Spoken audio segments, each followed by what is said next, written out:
Hey guys, so it's almost been a whole another week and a lot of progress has been made here. We still have a little bit of gravel to lay.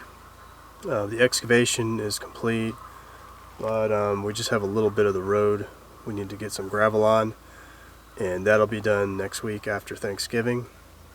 But we have the road all cut and mostly graveled, so I could even get big trucks up here to the very top of the hill now if I really needed to, but it'll feel nice once it's completed and finished off. And then the whole flattened area up here, the pad as I'm calling it, is fully graveled. I ended up graveling over the entire pad where I extended it out by using the cutout dirt or the fill dirt. I moved that fill dirt over and extended the pad, so I actually graveled over that as well, which I wasn't planning to do originally. So now I have almost double the space back here.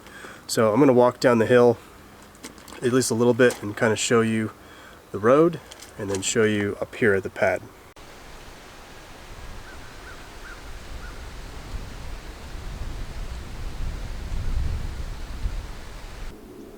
Okay guys, I'm almost down the hill. It's about to start raining here, so I didn't go all the way down. I'm going to get back up pretty soon.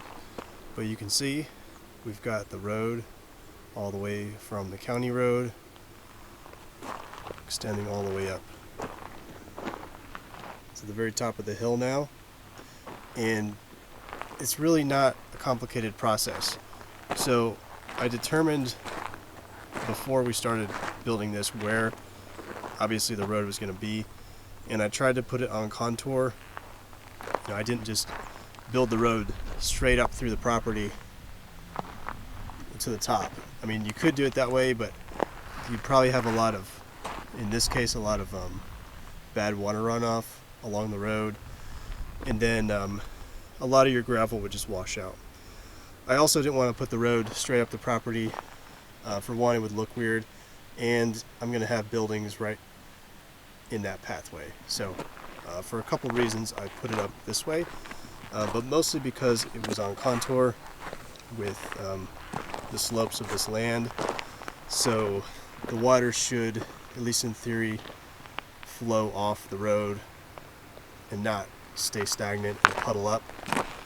You can see basically all he did though is cut off the topsoil and then lay down the gravel. We use crush and run gravel, and it works really well because it compacts extremely well.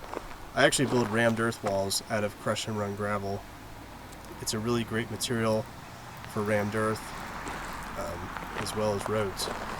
I mean, it's really originally made for roads, but it compacts well. And then here in East Tennessee we have really compact and dense soil as it is. So all he did was cut off the topsoil and scrape that aside and then lay down the gravel on the solid subsoil. And so this gravel will last a long time. It really can't sink into this kind of soil very easily. Some people make more complex roads than this. For example, some people will lay down, it's like a mesh, like a really strong mesh. They'll put that on the soil and then the gravel on top of that, and that helps to prevent the gravel from sinking down into the ground over time. It's very expensive if you're doing a whole road, so I didn't do that. Second of all, I mean, 99% of people around here, at least that live in the country, this is what they do, and it works.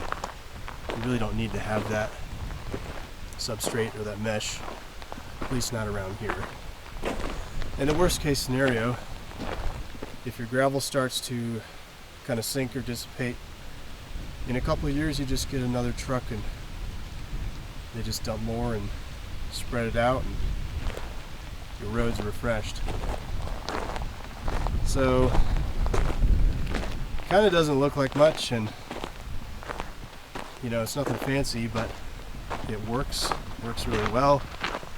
I've got a really good road here. It's not too steep anywhere, and I can easily get probably a fully loaded cement truck all the way to the top of this hill if I needed to, which I probably won't ever have to do, but it's good to be able to have that option. So this is kind of where he ended off yesterday. This crush and run gravel is already compacting really well. It was delivered wet, so that helps it compact. The only problem is when they loaded up the truck, they measure it by weight. So since the gravel was already wet, we actually got a lot less gravel than we needed. So as you can see, this big patch here still has no gravel. So the excavator will come back after Thanksgiving and get this graveled over, and then that job will be complete. He's also going to cut down these two dead trees over here. They're kind of somewhat of a danger because they're so close to a building site I'm going to do, and then, you know, campers for workshops. I don't want those dead trees in the area where people are going to be potentially camping. So we're going to cut those down after Thanksgiving too. I'll have lots of good firewood. That big tall one, that dead one, that's ash. I hear it burns really well. So I'll have lots of firewood pretty soon. Now here we've got my pad. So it's fully excavated and gravel's down. All these leaves just fell on it today. Looked a lot cleaner yesterday. But it's really nice to have a flat, level surface to work on and to live on. Next step is to build my tent platform in this area, and then I'll have my living space out here, or, you know, temporary space until I get the house up. And all along the wall here where I cut out, I'm going to build a dry stone stack retaining wall. So I'm still looking for a source for stone. I might just have to buy those pre-selected pallets, since so far I haven't found a quarry that has what I need. But yeah, everything's going great.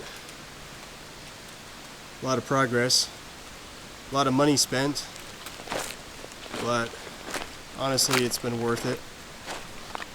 These are things that are going to serve me well for, you know, potentially a lifetime.